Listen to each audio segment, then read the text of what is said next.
தலைவணங்கிறவர் முத நாள மட்டும் போட்டுட்டு அடுத்த நாள் கவர்ச்சியாளர் ஓட்டு போட்டாங்க. இந்த நடிகர் கட்சி இது எவ்வளோ என்ன 35% தான் உங்களுக்கு ஓட்டு, 65% எங்களுக்கு தான் ஓட்டு. என்னன்னா அடி வாங்கினா கப்பு எனக்கு தான்டா சொந்தன்ற மாதிரி கதையாயிடுச்சு. அப்பதான் 65%னா மொத்த கூட்டம் உட்காந்து நீங்களும் ஆட்சி அமைக்க வேண்டாம் காரி துப்புறாங்க. இந்திய கம்யூனிஸ்ட்ல இருந்து ஐஎம்எல் வரைக்கும் காரி துப்புறானுங்க.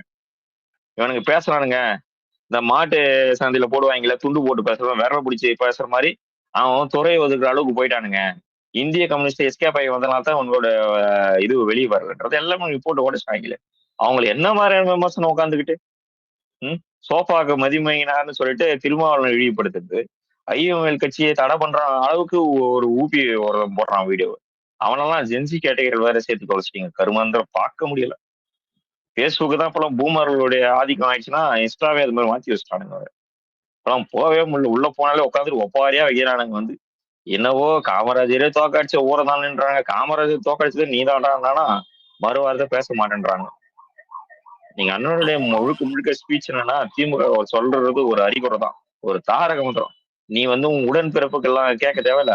உன் வீட்டு உள்ளாரே குந்த வச்சுட்டு இருக்க பல சனியன்கள் அதெல்லாம் வேறட்டு விட்டுட்டு ஜனநாயக முறையா வந்து மக்கள்கிட்ட வந்து உங்களுடைய குறை நிறைகள் எங்க மேல எதனா இருந்தா பேசுங்க. ஃபேக் நேரேட்டிவ்ல அதெல்லாம் செட் பண்ண வேண்டாம். எதா இருந்தாலும் நேருக்கு நேர் மோதி பார்த்துக்கலாம். முடிஞ்சா என்ன மீறி நான் செய்யற நல்லதை மீறி மக்களோட அன்பை சம்பாரிச்சு காட்டுங்கன்னு இருக்காரு. முடிஞ்சா அந்த சவாலை நிறைவேற்றி காட்டுங்க. உங்களுக்கு 3 வருஷம் டைம் இருக்கு. அடுத்த எலெக்ஷன் 29 அதுக்குள்ள முடிஞ்சா ஒரு நல்ல அரசியல் எடுக்க பாருங்க. எனக்கு தெரிஞ்சீங்களா கனிமொழி கிட்ட ஒரு மாசம் டியூஷன் போலாம் நல்ல அரசியல் எப்படி பண்ணான்னு. அவங்களே சொல்லி கொடுப்பாங்க. ஏன்னா ஆராசா மாதிரியான ஆட்கள்லாம் வச்சுக்கிட்டு நீங்களாம் என்ன ஓரியா இருக்கு. அவரெல்லாம் போட்ட ட்விட்டர்லாம் எனக்கு தெரிஞ்சு வந்து எப்படி வந்து அதாவது என்ன சொல்றது அளவற்ற அறிவு இருக்கிறவங்களுக்கு எல்லாம் அப்படிப்பட்ட மூலதா இருக்குமான்னு எனக்கு தோணுது. ஏன்னா நிறைய புத்தகம் படிச்சவங்க நிறைய வரலாறு படிச்சவங்க எல்லாம் அந்த ஆணவ திமிர்ல இது மாதிரி பேசுறாங்களோன்னு தான் எனக்கு தோணுது. ஏன்னா இவனுக்கு தான் கத்து கொடுத்துருக்காங்க ஆபாச அரசியல் எல்லாருக்கும். டிஎம்கே மொத்தமாவே அப்படி மாறிட்டோன்னு ஒரு இது எனக்கு தோணுது. என்னன்னா ஒரு அந்த துணிவு தான் காஃபே அடிமட்ட தொண்டன் வரைக்கும் நீங்க ஏன் பேசுறான்னா இவனுக்கு விதைச்ச விதை அப்படி. ஏன்னா நம்ம தானே இருக்கோம், அடுத்தது நம்ம தானே வர போறோம். என்ன வேணா பேசலாம். ஒரு பிஜேபி ஆர்எஸ்எஸ் காரன் எப்படி பேசுறானோ அதே மாதிரி ஐஎம்எல் கட்சியை வந்து என்ன சொல்றான்னா ஒரு வயசானவர் ஒரு டிஎம்கே துண்டை போட்டு சொல்றான். இது முன்னாடி அது வந்து அந்த கட்சி உருவான விதத்தை சொல்றாரு. அப்புறமா இப்போ வந்து அதை இயக்குறது ஃபுல்லா முழுக்க முழுக்க பாகிஸ்தான்ல இருந்து தான் அந்த கட்சியை இயக்குறாங்க. இவ்வளவு நாள் வந்து ஸ்டாலினோட என்ன அடிவரடியா அது அந்த மாதிரி ஒரு வேர்டை யூஸ் பண்ணா. என்னன்னா அவங்களோட அந்த மாதிரி ஒரு மோசமான ஒரு வேர்டை யூஸ் பண்றான். இன்னைக்கு ஒரு புதிய கட்சி வந்ததுனால நீங்க அங்க போயிட்டீங்கன்ட்டு அவனோட மொத்த வன்மமும் அப்படியே வெளியில வந்துருச்சு. பிஜேபி ஆர்எஸ்எஸ் அப்படியே டிஎம்கே அவங்களோட கான்செப்ட் அப்படியே இருக்கு, பேசுறது அப்படியே இருக்கு. இவ்வளோ நாள் எப்படி நீங்க உள்ளுக்குள்ளாடி இதை வச்சுட்டு நீங்க வெளியில வந்து நடிச்சிட்டு இருந்தீங்க. ஒரு ஒரு ஒரு ஒரு நாய் வந்து ஆட்டுத்தோல் போர்த்திட்டு எப்படி வந்து நின்றுச்சோ மக்கள் மத்தியில அந்த மந்தைகள் மத்தியில அதே மாதிரி இவ்வளோ நாள் தமிழ்நாட்டில் வந்து ஒரு ஒரு என்னன்னா ஒரு இனக்காப்பாளனா இங்க உள்ள சிறுபான்மையர்கள் காப்பாளனா வந்து நின்றுகிறான். உள்ளுக்குள்ளாடி மோடியின் வழி தோன்றவர்கள் தானே அவங்க. வேற யாரு வந்து மோடி எப்படி வந்து காலில் விழுவாரு, இந்த தொடப்பத்தை பிடிச்சிட்டு போட்டோ எடுப்பாரு. அது மாதிரிதான் இவரு முன்னாள் எக்ஸ்எம்எல்ஏ அப்படிதானே இருந்தாரு வந்து. அவன் வந்து பாத்தீங்கன்னா எங்களுக்கு கூலி கொடுங்கன்னு உட்காந்துட்டு மழை வெயில உட்காந்துட்டு தூய்மை பணியாளர்கள் போராடும் போது கேஷுவலா போய் கூலி படம் பார்த்துட்டு வந்தவர் தான். அதெல்லாம் பழைய கதை. இன்னைக்கு இவ்வளவு நாள் இவர் இருந்தாரு. இவருடைய அதாவது மக்கள் முன்னாடிதான் 3 கையெழுத்தும் போட்டாரு. எல்லாருடைய எண்ணம் என்னன்னா ஜெயிச்ச உடனே ஜார்ஜ் கோட்டைக்கு போய் அந்த சீட்ல உட்காந்து அந்த ஹாட் சீட்டை அனுபவிக்கணும், கூல் சீட்டா மாதிரி நம்ம அனுபவிக்கணும்னு நினைக்கிற நேரத்துல அதே இடத்துல ஸ்பாட்லயே 3 இடத்துக்கு சைன் போட்டு மக்கள் முன்னாடி எல்லாம் ஓப்பனாவே டிக்ளேர் பண்ணாரு. என்னால எல்லாம் முடிஞ்சதான் செய்யறேன். முதல்ல இவனுக்கு என்னத்தை பண்ணி வச்சுட்டு இருக்கான்னு போய் நான் பாக்குறேன். அப்படி எல்லாமே செஞ்சுதான் பண்ணிட்டு இருக்காரு வந்து. திமுகவுடைய உண்மைத்தன்மைன்றது என்னைக்குமே கிடையாது. அது வெளிக்கொண்டு வர்றது ரொம்ப ரொம்ப கஷ்டம். அவங்க வாயில அது வரவே வராது. அது வந்தாதான் தப்பி தவறி நீங்க என்னைக்கா இதுவாயிருப்பீங்களே நீங்க வந்து. ஏன்னா இந்த நிலைக்கு போயிருக்க முடியாதுல்ல. ஒரு கட்சி தலைவர் முதலமைச்சர் வேட்பாளர் தோக்குற அளவுக்கு நீங்க நிலைமைக்கு போயிருக்க வேணாம்ல. உண்மைத்தன்மைன்றது ஒண்ணு மக்கள்கிட்டயும் இல்ல, தொண்டர்கள்கிட்டயும் இல்ல. யாருகிட்டதான் நீங்க உண்மைத்தன்மையா இருந்திருக்கீங்க? எந்த நிர்வாகத்துல தான் சாதிச்சு நீங்க ஆட்சி நடத்துனீங்க? இன்னைக்கு இத்தனை என்கொயரி போகுது அறநிலையத்துறையில கல்குவாரிகள்னு சொல்லிட்டு சம்பந்தப்பட்ட எல்லா இதுலயும் போயிட்டு இத்தனை ஆக்ஷன் எடுக்கிறாங்க மின்சாரம்னு சொல்லிட்டு. நீங்க ஆட்சி அமைக்கிறதுக்கு முன்னாடி என்ன பேசுனீங்க வந்து? உங்க ஆள் ஒருத்தர் என்ன பேசினாரு? 10 மணிக்கு அனௌன்ஸ்மென்ட் வந்தா 11 மணிக்கு நீ போய் மண் அள்ளலாம் ஒரு ஆள் வந்து ஓப்பன் மீடியால பேசலாம். அந்த ஆட்சி அந்த லட்சணம் தெரியுங்க. உங்களுடைய வெறி எப்படி இருக்குது? ஜென்சி செந்தில் பாலாஜி டிஎம்கேன்னு பேர வச்சுக்கிட்டு நம்ம ஆள் அடிச்சு தான் பழக்கம், ரிப்போர்ட் அடிச்சு பழக்கம் இல்லன்னு பேசுறான். இதுதான் அரசியலா? இந்த 2.5 வருஷத்துல இது மாதிரி டிவிகளை ஒருத்தன் பேசியிருந்தானா அவன் பதவியினர் இருந்திருக்காது. எவனா இருந்தாலும் சரி. யாருடைய அந்த மாதிரியான பேச்சுக்கு இங்க அனுமதியே கிடையாது. இந்த மக்களை பத்தி பேசு, மக்கள் தேவைகளை பத்தி பேசு. பொய்ய பத்தி உன்னை பத்தி பரப்புறாங்கன்னா அதை பத்தி பேசு. அதை விட்டுட்டு ஆள் அடிப்பேன், தூக்குவேன் அந்த பேச்சுகள் அங்க இடமே கிடையாது. மக்களோட அபிமானம் இன்னைக்கு அவர் மேல குறையவே இல்லைன்றத மக்களும் நிரூபிச்சிட்டாங்க. அவரும் நிரூபிச்சிட்டாங்க. இந்த ஆட்சி வந்து கண்டிப்பா 5 வருஷம் தொடரும். எந்த அப்பனுக்கு அப்பன் வந்தாலும் இந்த ஆட்சியை வந்து தடுக்கிறதுக்கு எவனாலையும் முடியவே முடியாது வந்து. ஏன்னா இடதுசாரிகள் வந்து எப்படிப்பட்ட ஒரு ஆட்சி எதிர்பார்த்தாங்களோ அப்படிப்பட்ட ஒரு ஆட்சி இங்க நடக்கும். அண்ணன் மறுபடியும் மறுபடியும் கொடுக்கிற ஒரு உறுதுணை என்னன்னா ஊழற்ற ஒரு ஆட்சியும் மதச்சார்பின்மையற்ற ஒரு ஆட்சியும் நடத்துவேன்றத வந்து அவர் உறுதியா கொடுத்துக்கிட்டே இருக்கிறாரு. தன்னோட கோட் சூட்டு வரைக்கும் எதிரி எந்த மாதிரியான கமெண்ட் பண்றான்றத வந்து அது தெரிஞ்சு வச்சுக்காரு. அந்த அப்டேட் திமுக கிட்ட கிடையாது. அதனாலதான் அவங்க தோத்து போன காரணம். தன் மேல எரியிற எல்லா கற்களையும் கட்டி அது மேல கோட்டை கட்டி அது மேல கோலிச்சு உட்கார்ந்து கொடியேத்தி இன்னைக்கு வந்து மக்களுக்கான ஆட்சியை வந்து அண்ணன் வந்து ஐ மீன் அண்ணன் வந்து நடத்திட்டு இருக்காரு. அதனுடைய வீரியத்தன்மைன்றது வந்து இந்த ஆரம்ப கட்டத்துல யாருக்குமே தெரியாது. அது போக போக போக போக உங்களுக்கே தெரியும். எல்லாரும் பேசுவாங்க. இந்த டிவில போடல அதுல போடல எல்லாம் நமக்கு வந்து எதுவுமே எதிர்பார்க்க தெரியல. மக்கள் பேசுறால அது போதும். அவன்கிட்ட தெரியணும் அந்த மாற்றம் வந்து. பல ஏரியால கள்ளசாராயம் வித்து இந்த ஏரியாவில் இல்லைன்ற டாக் என் காதுக்கு வருது. பல இடத்துல வந்து பாத்தீங்கன்னா போதைப் பொருள் கிடைக்கல. அதை விட்டு பல பேர் மனம் திருந்தணும். அது போதும். அதனுடைய பின் விளைவுகள் எல்லாமே இருக்கு இன்னைக்கு தமிழ்நாட்டுல. இதனுடைய மாற்றங்கள் வந்து தொடங்கி இருக்கு. அது ஃபுல்லா ஆல் ஓவர் தமிழ்நாடு பரவணும். அதுக்கு கொஞ்சம் டைம் ஸ்பேஸ் தேவைப்படும். அந்த டைமுக்கு எதிரி இருக்க மாட்டான். அவன் கொதிச்சுட்டு தான் இருப்பான். அவன் கொதிநிலை அடங்குறதுக்கு எப்ப அடங்குனா மறுபடியும் ஒரு தோல்வியை சந்திப்பான். அப்பதான் தெரியும் அவனுக்கு வந்து எது உண்மைன்றது. அப்ப கூட அவனுக்கு தெரியுமோ தெரியாதோ எனக்கு தெரியல. இன்னைக்கு மக்களோட அபிமானம் அவர் மேல குறையலன்றதும், அவருக்கு மக்கள் மேல அபிமானம் குறையலன்றதும் வந்து தன்னுடைய வார்த்தை மூலமாவும், செயல்பாடு மூலமாவும் காட்டிட்டாரு. எளியவனையும் ஏணில ஏற்றி விட்டு உச்சாண கொம்புல உட்கார வச்சிருக்காரு. அதுக்குதான் அண்ணன் ரமேஷும் ராஜ்மோகன் அண்ணனும் ஒரு உதாரணம். ஏன்னா பல கோடி ரூபாய் நீங்க செலவு பண்ணணுங்க.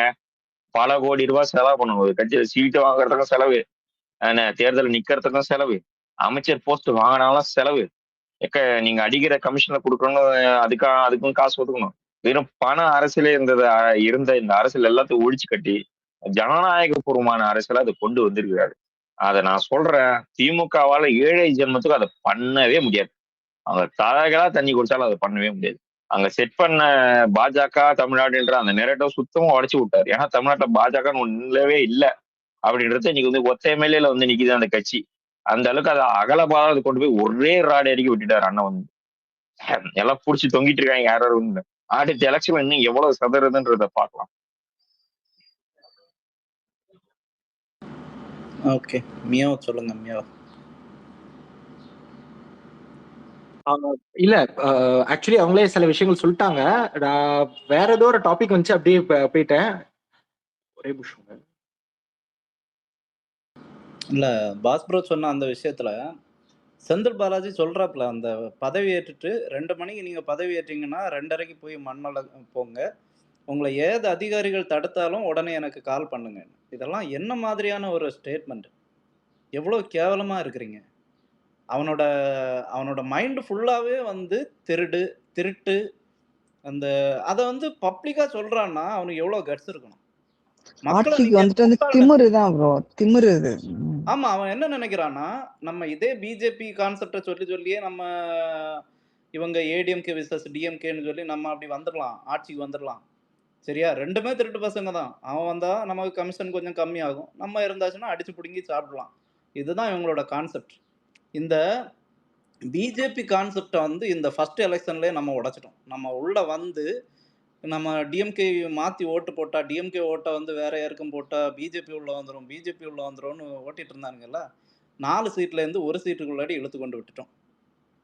இப்போ மக்களுக்கு வந்து கொஞ்சம் கூட இந்த பிலீவ் வந்து இங்க டிவிக்கு மேல கூடியிருக்குமே தவிர குறையாது. இன்னும் வந்து சிறுபான்மையர்களுக்காக நம்ம செய்யற விஷயங்கள், நம்ம ஆட்சி பொறுப்புல வந்து இப்போ விசிகா இந்த கட்சிகளுக்கெல்லாம் நம்ம குடுத்திருக்கிற அந்த பொறுப்புகள் எல்லாம் பார்க்கும்போது, மக்களுக்கு வந்து நம்ம அது ஒரு பேரளவுக்காக இல்ல. அது உண்மையாவே அண்ணன் செய்ததுனால தான் அவங்களுக்கு வன்னியரசுக்கெல்லாம் அந்த ஒரு போஸ்டிங் குடுத்தது. ஸோ நம்ம பார்க்கலாம் இந்த வரக்கூடிய இந்த 5 இயர்ஸ்ல பாருங்க. வேற லெவல்ல இருக்கும். வேற லெவல்ல இருக்கும் நம்ம ஆட்சி. கமெண்ட்ல பாருங்க, அஜித் சார் தம்பி சன் நியூஸ கிழிச்சிருக்காப்ல. யாரு? அஜித் குமாரோட தம்பி அண்ணன் தம்பி அண்ணன் தம்பி அண்ணனா அண்ணன் அண்ணனா ஓகே. அண்ணன் தம்பி என் லோகோ நினைக்கிறேன். நான் எடுத்ததா எப்படி உங்க பேஜ் லோகோல புட் பண்ணிருக்கீங்கன்னு இருக்கிற மாதிரி போட்டிருக்காங்க. இப்பதான் அதை படிச்சுக்கிட்டு இருந்தேன். கரெக்டா நீங்களும் நான் பேச சொன்னீங்க. சன் நியூஸ் எல்லாம் பெரிய லெவல்ல அடிவாங்க பாருங்க. சன் நியூஸ், கலைஞர் நியூஸ், தினகரன், இல்ல நக்கீரன். ஆறுதல் தெரிவிக்க வந்தவங்களுக்கு நன்றி அப்படின்னு அது யாராவது ஒரு துக்க வீட்டுக்கு வந்து அதை எப்படி அதை நன்றியா சொல்லுவாங்க? அதன்னு ஒரு நியூஸ் எடுத்து அதை போட்டு வச்சுட்டு பைத்தியம். இவனுங்க என்ன தெரியுமா, இப்போ நம்ம விஜய் அண்ணாவுக்குள்ள அந்த ஃபேம் வந்து வேற யாருக்கெல்லாம் இருக்கோ அந்த ஸ்டார் லெவல்ல அவங்களெல்லாம் கைக்குள்ள போடணும், அவங்களெல்லாம் இது பண்ணணும். அவங்க எதிராக ஏதாவது பேசிட்டாங்கன்னு சொல்லலாம்னா அவங்கள மறுநாள்ல இருந்து சங்கின்னு சொல்லி அடிக்க ஆரம்பிச்சிருவாங்க. ஆனா ஒண்ணுமே ஆனா இல்லை. இந்த நீங்க விஷயம் பாருங்க, ஒரு அதிக நாளெல்லாம் இல்லை, ஒரு 6 மந்த்துக்குள்ளாடி நீங்க பாருங்க, டிஎம்கே காரன் நம்ம அண்ணன் சொன்ன மாதிரி தான் டெல்லியில போய் நிப்பான். ஏன்னா நம்ம ஒரு சைடு நம்ம இவங்களை நெருக்கும் போது ஒவ்வொருத்தனையா பிடிக்கிறோம். இப்போ செந்தில் பாலாஜி, கேஎன் நேரு, அது இதுன்ட்டு உள்ள வந்துட்டே இருப்பானுங்க ஒன் பை ஒன்னா. நம்ம கைக்குள்ள வர்ற டைம்ல ஆட்டோமேட்டிக்கா இவங்க டெல்லியில போய் நிப்பானுங்க, கையேந்திட்டு நிப்பானுங்க. வேணா நடக்குதா இல்லையான்னு பாருங்க. அதுக்குதான் டிலே பண்ணிக்கிட்டு இருக்காங்கன்னு கூட நினைக்கிறேன். இடிக்கு இன்னும் பெர்மிஷன் கொடுக்காம இருக்கிறாங்கன்னு நினைக்கிறேன். ஏன்னா இப்ப இடி பெர்மிஷன் கொடுத்துட்டாங்கன்னா எல்லா குடிமையும் அங்க போயிரும். சோ எப்படியும் அவங்க போயிருவாங்க. அவனுக்கு பயத்திலே இருந்துகிட்டு இருக்கணும். ஒரு 3-4 மாசத்துக்கு அவங்க பயத்திலே இருந்துகிட்டு இன்னைக்கு இருக்கணும். ஆமா, இன்னைக்கு அண்ணாமலை செய்யற அந்த கட்சி, ஒரு புதிய கட்சியை கொண்டு வர்றது கூட அது பிஜேபியோட ஒரு அசைன்மெண்ட் தான். ஏன்னா பிஜேபிக்கு தெரிஞ்சு போச்சு, இந்த டிவிக்கு உள்ள வரும்போது ஏடிஎம்கேக்குள்ள கோர்த்து விட்டு அப்படியே உள்ளுக்குள்ளாடி வந்துடலாம்னு பார்த்தானுங்க. அது நடக்கல. இப்போ அந்த பெர்சன்டேஜும் வந்து சிங்கிள் டிஜிட், அது ரொம்ப இதா வந்துருச்சு, ரொம்ப பிலோவா வந்துருச்சு. இப்போ அவனுக்கு திரும்ப 0ல இருந்து தொடங்கணும். அப்படி தொடங்குறதுக்கான திராணி இல்லை. ஒண்ணு என்ன பண்ணுவான், ஒரு சைடு திமுக முதுகுல ஏறிடுவான், ஏடிஎம்கே முடிஞ்சு போச்சு. திமுக முதுகுல ஏறிடுவான். அண்ணாமலையும் வந்து ஒரு சைடுல ஒரு கட்சி ஆரம்பிச்சு அவன் உள்ளுக்குள்ளாடி என்னென்னமோ குழப்பி பேசி அவன் பைத்தியக்கார மாதிரி ஏதாவது பண்ணுவான், சாட்டை எடுத்துட்டு அடிப்பான், ஏதாவது பண்ணுவான் நாளைக்கு.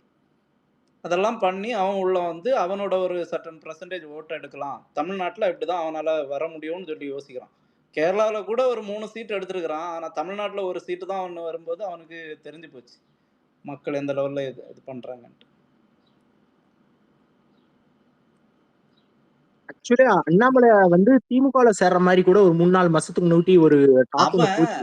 ப்ரோ, அவன் திமுக காரன் தான் ப்ரோ.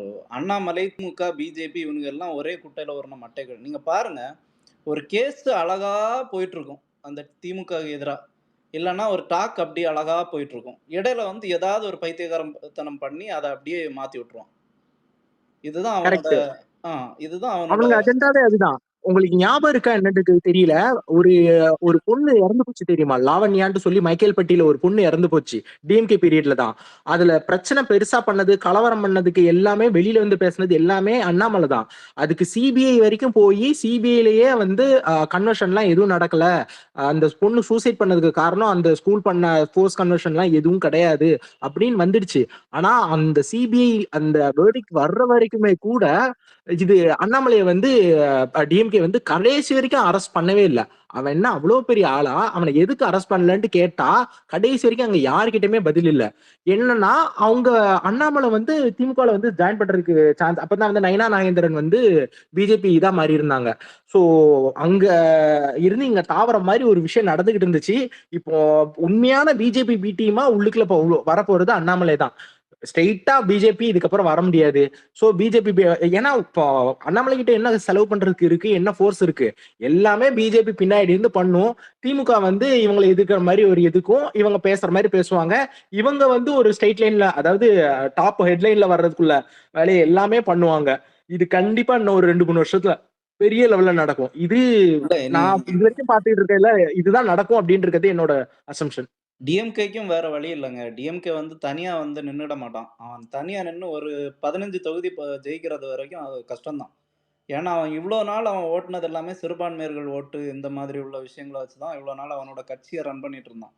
இனி நாளைக்கு எல்லா கட்சிகளும் இந்த கூட கூட இருந்த கட்சிகள் எல்லாமே சிறுபான்மை கட்சிகள் எல்லாமே நமக்கு இங்க வந்ததுனால இப்போ அவனுக்கு வேற இதே இல்லை. ஏன்னா அண்டா செந்தில் எல்லாம் உருட்டுனது நீங்க பார்த்திருப்பீங்க. இதுக்கு முன்னாடி நாங்க பிஜேபி கூட கூட்டணி வைக்காமல அங்க இருந்தோம். அதெல்லாம் நடந்திருக்குல்ல அப்படின்னு சொல்லிட்டு அவன் சர்வசாதாரணமா சொல்றான்னா, உள்ளுக்குள்ளாடி அவன் வந்து ட்ரை பண்ணிட்டு தான் இருக்கிறான். நம்ம வந்து புகஞ்சிட்டு இருக்கு. அது வந்து கண்டிப்பா நடக்கும். ரொம்ப 6 மாசம், 7 மாசம் அதுக்குள்ளாடி நடக்கலாம். 1 இயர்க்குள்ளாடி நடக்கலாம். பெருசா. இடி போய் அந்த ஒரு ஒரு 4-5 பேர் இருக்காங்க மேல பெரிய லெவல்ல கத்தி தொங்கிக்கிட்டு இருக்குது. இந்த நீங்க சொன்னீங்கல்ல நேரு, பொன்முடி, செந்தில் பாலாஜி, இந்த மாதிரி ஒரு சில பேருக்குலாம் நேரா கத்தி தொங்கிக்கிட்டு இருக்குது. என்னைக்குனாலும் அவங்களுக்குலாம் ஈடினால பிரச்சனை வரும். அப்ப டீல் பேசுறதுக்கு டெல்லிக்கு போறப்போ கண்டிப்பா இது நடக்கும். இது நடக்கிற அன்னைக்கு அது அப்பதான் இவங்களோட உண்மையான முகம் எல்லாமே தெரிய வரும். இவனுங்க எப்படி பேசுவானுங்க, என்ன மாதிரி இவனுங்க இவ்வளவு நாள் பேசிக்கிட்டு இருந்த முற்போக்கு எல்லாமே முற்போக்கு, பெரியாரியம், பெண்ணியம் எல்லாமே வந்து வேஷம் தான் அப்படின்னு இருக்கிறது அன்னைக்கு தெரியும். அந்த நாளுக்கு தான் நான் வெயிட் பண்ணிக்கிட்டு இருக்கேன். கண்டிப்பா அது நடக்கும். தனியா நின்னா இவனுக்கிட்டால எப்படி பார்த்தாலும் 20% மேல வராது. சோ இவங்களுக்கு பேக்கப் பண்றதுக்கு ஆள் வேணும். இருக்கிற ஆளுங்களை காப்பாத்திக்கிறதுக்கு ஒரு ஃபோர்ஸ் வேணும். எல்லாத்துக்காகவும் இது நடக்கும். இது 2-3 வருஷத்துல நடக்கும் அப்படின்னு இருக்கிறது அது ஆல்மோஸ்ட் கிளியர். பட் எந்த வகையில நடக்க போகுதுன்னு தெரியல. அண்ணாமலை வச்சு நடக்க போதா இல்லாட்டி ஸ்ட்ரெயிட்டாவே நடக்க போதா அப்படின்றது தான் நம்ம வெயிட் பண்ணி பார்க்கணும். இனி ஏடிஎம்கே அண்ணா ஏடிஎம்கே டேக் ஆஃப் ஆகாது. அது முடிஞ்சு போச்சு. ஏடிஎம்கே வந்து உள்ளுக்குள்ளாடி உடைய ஆரம்பிச்சிடுச்சு. இப்போ வந்து நேத்தைக்கு கூட யாரோ பேசிட்டு இருந்தாங்க. ஏதோ ஸ்பேஸ்ல தான் நம்ம பேசிட்டு இருந்தோம்னு நினைக்கிறேன். அவன் என்னன்னா வெளி அரசியலெல்லாம் அவனுக்கு பேச முடியாது. ஏன்னா உள்ளுக்குள்ளாடியே எல்லாம் உடைஞ்சு போய் நிக்குது. அதெல்லாம் பிடிச்சு ஒட்டும்போது அது கட்சி எவ்வளோ 3ஆ நிக்குதா 4ஆ நிக்குதான்னு சொல்லி அப்புறமா தான் தெரியும். ஏன்னா இப்போவே பார்த்தீங்கன்னா, எடப்பாடி சொல்றாரு, நான் சிவி சண்முகத்த கட்சிய விட்டு நீக்குறேன்ட்டு. இவரு சொல்றாரு, நான் எடப்பாடிய நீக்குறேன்ட்டு. என்னய்யா நடந்துட்டு இருக்குன்னு உள்ள பார்த்துட்டு இருக்கிறோம். இல்ல ட்ரிபிள் ப்ரோ, மேபி திமுக கூட ஜாயின் பண்ணாலும் பண்ணிடுவாரு எடப்பாடி. ஆனா ஒரு விஷயம் நீங்க இப்ப விஜய் நான் வந்து ஒரு விஷயத்த மறுபடியும் பண்ணிக்கிட்டு இருக்காங்க. என்னன்னா மேடம் ஜெயலலிதா, எம்ஜிஆர் வழி அப்படின்னு இருக்கிறது மூலமா அதிமுகவுக்குன்னு சொல்லி ஒரு அனுதாபிகள் இருப்பாங்கல்ல, ரொம்ப வருஷமா இருப்பாங்க. எம்ஜிஆருக்காக, ஜெயலலிதாவுக்காக, அவங்களுக்காகவே ஓட்டு போட்டுக்கிட்டு இருந்தவங்க எல்லாருமே இப்போ கொஞ்சம் கொஞ்சமா தாவகா பக்கம் இழுத்துக்கிட்டு இருக்காப்ல. அது அதிமுக ஆளுங்களுக்கே தெரியுதா தெரியலையான்னு இருக்குது தெரியல. ஆனா அதிமுகவுக்கு ஓட்டு போட்டிருந்தா, அதாவது முக்கியமா எம்ஜிஆர் ஜெயலலிதாவுக்காக ஓட்டு போட்டவங்க யாருமே இப்போ அது அப்படியே வந்து அந்த ஷிஃப்ட் அந்த ஸ்விங் எல்லாமே இங்க நகர்ந்துகிட்டு இருக்கு. சோ திமுக வெர்சஸ் அதிமுக இருந்ததை திமுக வெர்சஸ் தாவகான் பண்றதுக்கு பேக்கப்ல எம்ஜிஆர் அண்ட் ஜெயலலிதா அவங்களோட அனுதாபிகளா இருந்தவங்க எல்லாருமே இப்போ கொஞ்சம் கொஞ்சமா உள்ளுக்குள்ள வந்துகிட்டு இருக்காங்க. அந்த வேலையை தான் கரெக்டா அவங்க பண்ணிக்கிட்டு இருக்காங்கன்னு இருக்குது. செங்கோட்டையன் மூலமாவோ இல்ல வேற யார் மூலமாவோ நடந்துகிட்டு இருக்கு. அந்த நம்பிக்கையில தான் ஆதவ அர்ஜுனா கூட 90% ஆளுங்க வந்து இங்க வந்துருவாங்க அப்படின்ற நம்பிக்கையில சொல்லிக்கிட்டு இருக்காப்லன்னு நினைக்கிறேன். இல்ல அது ரிலேட் ஆகும். அவங்களுடைய மக்களுக்கும் ரிலேட் ஆகும். ஏன்னா வந்துட்டு எம்ஜிஆர் அவர்கள் அவங்க திரைத்துறையிலேருந்து பார்த்துட்டு அப்படி வந்தவங்க. அப்புறம் ஜெயலலிதா அவர்கள். அது மாரி இருக்கும்பொழுது, அந்த எடப்பாடி அவர்கள்ட்ட அது மோஸ்ட்லி கனெக்ட் ஆகல. மேபி ரெட்டை இலைக்கு வேணா ஓட்டு போட்டுருப்பாங்க. பட் தலைவரா அவங்கள ஏத்துக்க முடியாதாங்க. இங்க தளபதி வந்ததும், அதுல இருக்கிற அமைச்சர்கள் அங்க இருந்து நெறைய பேர் வந்து இங்க சேர்ந்து செங்கோட்டையன் அவர்கள் சேர்ந்ததுமே, அது நெறைய பேர் வந்து நம்ம சைடு வந்துட்டாங்க. கொஞ்சம் பேர் அந்த ஒரு நம்பிக்கை இருந்தது. சரி ஏதோ இருக்கும் அதிமுகன்ட்டு. இப்ப சுத்தமா இவங்க வந்து திமுக கூட கூட்டணி வச்சு, அவங்களுக்கே வெறுத்து போயிட்டுருப்பாங்க. எப்படிலாம் நம்ம வந்து ஜெயலலிதா அம்மாவ பேசியிருக்காங்க, எம்ஜிஆர் அவர்கள பேசியிருக்காங்க. அவங்க போய் கூட கூட்டணி வச்சிருக்காங்களேன்னுட்டு வந்துருவாங்க. இன்னும் இது தளபதி பேச பேச வந்து அங்க தொண்டர்கள், இல்ல கட்சி நிர்வாகிகளே கூட இனிமே அதிமுகவுக்கு இருக்கிறது வந்து கஷ்டம் தான். மேபி இந்த எம்எல்ஏக்கள் ஏதோ கொஞ்சம் ஜெயிச்சாங்களே, அவங்க மட்டும் தான் இருப்பாங்க. மேபி ஃபியூச்சர்ல திமுக கூட சேரத்துக்கும் வாய்ப்பு இருக்கு.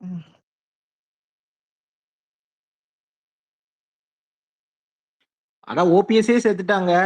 வைத்திலிங்கம் மாதிரி ஆளுங்க சேர்த்துட்டாங்க. மைத்ரேயன் சேர்த்திருக்கிறாங்க. சேகர்பாபு சேர்த்திருக்காங்க. செந்தில் பாலாஜி சேர்த்திருக்காங்க. அவங்க லிஸ்ட் ஃபுல்லா எடுத்து பார்த்தா திமுகல உண்மையிலே இப்போ ஜெயிச்ச 59 பேர்ல அதிமுகல இருந்து வந்தவங்க தான் நிறைய பேர் அதிகம். அதிமுகல இருந்து வந்து ஜெயிச்சவங்க தான் நிறைய பேர் அதிகம். ஏவாவேலு, கே சார் எல்லாருமே அதிமுகல இருந்து வந்தவங்க தான். எல்லாருமே ஜாதி ஓட்டு பண்ணவங்க தான். எல்லாருமே கலைஞரை எதிர்த்து அரசியல் பண்ணவங்க தான். இதெல்லாம் ஒரு 10 வருஷம் முன்னாடி கொள்ளடிக்க நல்லா தெரிஞ்சிருக்கணும். அவங்க ஃபுல்லா ஜாதி ஓட்டு தானங்க. ஒவ்வொரு சைடும் இருக்க ஜாதி ஓட்ட பக்காவா கவர் பண்ண உங்களுக்கு தெரியும். அதை வச்சுக்கிட்டு ஏதாவது ஒரு டீல் பேசிட்டு அதிமுக இருந்து திமுக வந்திருப்பாங்க. ஈவன் அனிதா ராதாகிருஷ்ணனே அதிமுக இருந்து திமுக வந்த ஆள் தானே 2006ல. தாய் கழகமும் போய் சேர்ந்துருவாங்க. அண்ணாவின் தொண்டர்களே ஒன்றிணைங்கள் முதல்ல பேசினாங்க. அந்த மே 5, 6 கிட்ட அந்த திமுகவும் அதிமுகவும் சேரப்போகுதுன்ற ஒரு சின்ன ஒரு டாக் போய்கிட்டு இருக்கும்போதே, பொதுக்குழுல அங்க பேசிக்கிட்டு இருக்கும்போதே இங்க இருக்கிற அல்லு சில்லுங்க எல்லாம் பேச ஆரம்பிச்சிருச்சுங்க.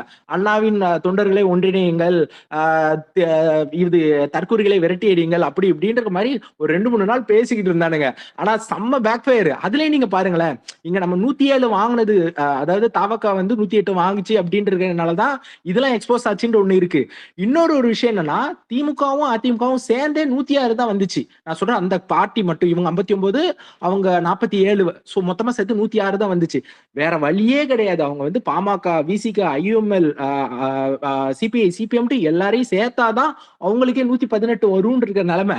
அதுக்கு கூட்டணி கட்சிகள்லாம் ஒத்துக்கிட மாட்டாங்க. எப்படி அதிமுக கூட வந்து சிபிஐ, சிபிஎம் எல்லாம் சேரும், பாமக வந்து விசிக கூட சேரும், அதெல்லாம் வாய்ப்பே இல்லைன்னு இருக்கனாலதான் அங்க நேஷனல் மீடியா லெவல்ல அவங்க பேபி அவங்க பேசினாங்க, தென் இங்க சண்முகம் அவங்க பேசினாங்க, நிறைய பேர் பேசினாங்க. யாருங்க பேசாதது? எல்லாரும் பேசுனாங்க. திருமாவளவன் கூட தான் பேசினாரு. அதான் அங்க வந்து அவ வாய்ப்பே இல்லை. ஒருவேளை 118 இடம் வந்து திமுகவும் அதிமுகவும் சேர்ந்து வந்துருச்சுன்னு வச்சுக்கோங்க, இந்த கூட்டணி கட்சிகள் எல்லாம் வெளியில அனுப்பி விட்டுட்டு இவங்க 2 பேரும் குஜிலி மஸ்து பண்ணிக்கிட்டு இருந்திருப்பாங்க இந்நேரம். அதுலயே ஒரு வகையில நமக்கு இங்க வந்து இது ரொம்ப டிஃப்ரெண்டான எலெக்ஷனா நான் பாக்குறேன். இப்ப நடந்து முடிஞ்சது, அவங்களால எதுவுமே அதுக்கப்புறம் பண்ண முடியல. இப்படி சேர்ந்தாலும் இன்னொரு எப்படியா விஷயம், ரீஎலெக்ஷன்ல தான் போய் நம்ம அண்ணன் வந்து முடிஞ்சிருப்பாங்க. நம்ம அண்ணன் வந்து டைம் டிராவல் எதுவும் பண்ணிட்டு வந்துட்டாரா? எனக்கு ஒண்ணுமே புரியல. அந்த மனுஷன் ஒரு ஸ்பீச் பேசுனதுலயும் பாருங்க, வீரதர்சி இது தப்பா நடக்கும் தெளிவா சொல்றப்பா, நீ நம்புனா நம்பு, நம்பாட்டி போ அப்படிங்கிற மாதிரிதான். பேக் போய் பார்த்தோம் அப்படின்னா அவர் பேசின ஸ்பீச் எல்லாமே அழுத்தம் திருத்தமா நடந்துகிட்டே இருக்குது. கூட்டணி கணக்குகள் அனைத்தும் மைனஸ் செய்யப்படும்னாரு, முடிஞ்சுது, சொல்லி முடிஞ்சுது. ஆனா தேர்தலுக்கு அப்புறம் டிஎம்கேவோட கூட்டணி கட்சியை வச்சே சாத்துன்னு சாத்துவார்லாம் நான் எதிர்பார்க்கவே இல்லை. அதான் உண்மை. போட்டு பொழக்குறாங்க. ஐயுஎம்எல் இருக்காரு பாத்தீங்களா, அந்த ஐயா, அவரு ஒரு சைடு, என் பங்குக்கு நான் அடிக்கிற ஒரு 4 நாள் வச்சு அவரு ஒரு சைடு. இன்னைக்கு என்றான வைகோ பையன் தேவலாம் நின்ட்டோம் அப்படின்னு அவர் ஓப்பனா ஐயூமெல்லாம் அது அவ்வளோ ஒரு பக்கம். சப்போர்ட்டா இருந்தாரு அவரு. அவர் வந்து ஸ்டாலின் என்ன சொல்றாரோ அதை கேட்டுதான் பேசுவேன் அப்படின்னு சொன்னவரு, இன்னைக்கு வந்து ரியாலிட்டி அவருக்கு மெதுவா பேட்டக்காரன் தான் ஐயூப் தெரிஞ்சிருக்கு. எடிட் எல்லாம் போட்டுக்கிட்டு இருந்தாங்க. அப்போ ஒரு காலத்துல பேட்டக்காரன் ஐயூப் எடிட் எல்லாம் போட்டுக்கிட்டு இருந்தானுங்க. பார்த்தா 10 நாளுதான் அங்க சட்டசபையில போய் பேசிக்கிட்டு இருந்தாங்களா, எங்க கூட்டணி கட்சிகள் தயவுல தான் நீங்களே ஆட்சி பண்ணாங்கன்னு சொன்னாங்க. அடுத்த சட்டசபை வர்றதுக்குள்ள கூட்டணி கட்சியும் இல்லாம ஆயிடுச்சு. அறிவாலய எலும்பு துண்டுக்காக அலையிற கொஞ்சம் பேரு இப்போ வந்து ஐயுஎம்எல் எல்லாம் தாக்க தொடங்கியிருக்கிறாங்க. அது எப்படி? மதத்தால. நீங்க வந்து பாகிஸ்தானி இந்த மாதிரி எல்லாம் சொல்லும்போது அவருக்கு கோபம் வருமா வராதா? நம்ம ஏதோ ட்விட்டர்ல வந்து அரசியல் பேசுறோங்க. நமக்கே தெரியுது இவனுங்க பேசுற விஷயங்கள் எல்லாம். அவர் ஒரு கட்சி வச்சு நடத்திட்டு இருக்கிறவரு, இவ்வளவு வருஷம் இருந்திருக்கிறாரு. அவருக்கு தெரியாதா என்ன இந்த விஷயங்கள் எல்லாம்? எல்லாருக்குமே வருங்க. எல்லா விஷயங்கள்லயும் நீங்க பாருங்க. எல்லாத்துக்குமே ஒரு டைம் வரும். நீங்க வன்னியரசு இன்னைக்கு பேசுற விஷயங்களாகட்டும், திருமானம் பேசுற விஷயங்களாகட்டும், புரியுதா? எல்லாத்துக்குமே ஒரு நேரம் காலம்னு சொல்லுவாங்கல்ல, அது வரும்போது எல்லாமே மாறிடும் தன்னால. மாறி சொல்லுங்க மாறி. ஓகே ப்ரோ, எல்லாரும் எப்படி இருக்கீங்க? நல்லா இருக்கீங்களா? ரொம்ப நாள் கழிச்சு வந்து பேச வரேன். இல்ல 3 நாள் தான். இல்லக்கா, கொஞ்சம் ஆமா 3 நாள் கொஞ்சம் ஒர்க்னால வர முடியல. இந்த ஜென்சி அரசியல் அந்த மீட்டிங்லாம் இப்போ ரீசெண்டாக தான் பார்க்க ஐ மீன் ஒர்க்குனால பார்க்க முடியல. பார்த்தேன், என்னோட பேசி வச்சிருந்தாங்க, அதை பற்றி தான் பேசலாம்னு தான் வந்தேன். ஒருத்தர் சொன்னாரு, மாஜி எம்எல்ஏ என்ன சொன்னா, சாதாரணமா விளையாட திமுக காரன் எப்படின்னு. சாதாரணமா விளையாட திமுக காரன் எங்களுக்கு எல்லாருமே தெரியும். உங்க அப்பா கருணாநிதியிலேருந்து எல்லாரும் என்னென்ன பண்ணிட்டு இங்க இவ்வளவு பெரிய கட்சியை வந்து கொண்டு வந்தீங்க நல்லாவே தெரியும். எத்தனை மக்களோட வயிற்றுல அடிச்சு, எத்தனை கோடி ஆட்டையை போட்டு, எவ்வளவு திருடி நீங்க வந்து சாதாரணமா வந்து வரலன்னு சொல்லிட்டு உட்காந்துருக்கீங்க, எவ்வளவு வந்து கட்சியை வளர்த்து வச்சிருக்கீங்க நல்லாவே எனக்கு தெரியும். ஓகேங்களா? ஒருத்தன் சொன்னான், வாழையடி வாழையாக நாங்க வந்து ஆலமரம் இல்ல அரச மரம், அந்த மரம் இந்த மரம்னு பேசிட்டு உட்காந்துருக்கீங்களே. ஏன் நான் கேட்கிறேன், உங்க கட்சி தலைவர் திமுக வரலாற்றிலே ஒரு கட்சி தலைவரும் தோத்து போயிருக்காரு. அப்பவே உங்களுக்கு தெரியலையா? நீங்க வந்து எங்க உங்களோட மைனஸ் வந்து எதுன்னு இன்னைக்கு கூட அண்ணன் சொன்னாரு. என்ன சொன்னாரு அப்படின்னா, நீங்க வந்து தோத்ததுக்கு காரணம் உங்க வீட்டுக்கு உங்க குடும்பத்துக்குள்ள போய் கேளுங்க, அவங்களே சொல்லுவாங்க எதனால தோத்தீங்க அப்படின்னு. அந்த ஒரு பாயிண்ட வந்து அவர் சொல்லியிருந்தாரு. நான் இந்த ஆலமரம், அரச மரம், வேப்ப மரம், புளிய மரம் தயவுசெய்து பேசாம உட்காந்து ஒரு 6 மாசம் உட்காந்து எப்படி அரசியல் கத்துக்குங்க. கத்துக்கிட்டு அதுக்கப்புறம் வந்து நீங்க பேசுங்க. அப்பனும் சரி மௌனத்தும் சரி எப்படி சொல்றது, துளி கூட அரசியல் நாலேஜ் சுத்தமா கிடையாது. அவங்க அவங்க அவங்க எப்படி சொல்றது, கருணாநிதிக்கு உள்ள ஒரு ஒரு நாலேஜ் கூட இவங்க 2 பேரும் சுத்தமா கிடையாது. இன்னமும் சரி தோத்ததுக்கான காரணம் என்னன்னு தெரியாம இன்ஸ்டாகிராமு, வாட்ஸ்அப், யூடியூப்னு சொல்லி புலம்பிட்டு உட்காந்துருக்காங்க. இது மட்டும் பரவாயில்ல, எங்க போனாலும் ஒப்பாரி முன்னேற்ற கழகம் தான். கல்யாணத்துக்கு போனாலும் ஒப்பாரி வைக்கிறது, இல்ல வந்து வேற எங்க ஒப்பாரிறது, இதையே வேலையா வச்சிருக்காங்க. நீங்க நல்லா நான் சொல்றேன், நல்லா கதறுங்க, அழுவுங்க, என்ன வேணா பண்ணுங்க. நான் இப்பயும் சொல்றேன், அவர் தான் நிரந்தர முதல்வர். ஏன்னா வந்து ஒரு கட்சிக்குன்னு ஒரு முகம்னு ஒரு விஷயம் இருக்கு. அதிமுகக்குன்னு ஒரு முகம் இருந்துச்சு, திமுகக்குன்னு ஒரு முகம் இருந்துச்சு. அந்த முகங்கள்லாம் காணாம போயிடுச்சு. அதுதான் உண்மை. அந்த முகங்கள் இப்ப இதுக்கப்புறம் கிடையாது. அது அது முடிஞ்சு போச்சு. எங்க ரமேஷ் ப்ரோ சொன்ன மாதிரி எதிர்கட்சியே இல்லாத ஒரு ஆளுங்கட்சியை இதுக்கப்புறம் வரப்போற எலெக்ஷன்ல நீங்க பாப்பீங்க. எதிர்கட்சியே இல்லாத ஆளுங்கட்சியை ஆல்ரெடி எல்லாம் போயிட்டு இருக்கு. நீ என்ன அவதூறு பரப்பினாலும் சரி, என்ன நீங்க வந்து அப்பாவும் பிள்ளையும் மாறி மாறி மாறி மாறி விட்டு போட்டு உட்காந்து அழுதாலும் சரி, இல்ல கிளவி மாரி உட்காந்து ஒவ்வொரு வீட்டுக்கும் போய் உட்காந்து அழுதுட்டு உட்காந்தாலும் சரி, இங்க ஒன்னும் ஒரு பருப்பு கூட உங்க பருப்பு வேகாது. அப்புறம் இன்னொரு விஷயம் சொல்லிக்கிறேன், நீங்க வந்து நாங்க வந்து எதிர்கட்சியா இருந்து நீங்க பார்த்தது இல்லையே, அது இல்லையே, இது இல்லையே, அதெல்லாம் எங்க வேலையே கிடையாது ராஜா. மக்களுக்கு நல்லாவே தெரியும். மக்களே சொல்றாங்க, தெளிவா சொல்றாங்க. கொஞ்சம் அவங்களுக்கு டைம் கொடுங்க அப்படின்னு சொல்லி மக்களே தெளிவா சொல்றாங்க. ஏன்னா இன்னைக்கு அண்ணன் சொன்னாரு, எங்கெங்கெல்லாம் பணம் வர வேண்டியது இருக்கோ எல்லா இடத்துலையும் நீங்க வந்து ஷட் டவுன் பண்ணி வச்சிருக்கீங்க, எல்லா ஃபண்டிங்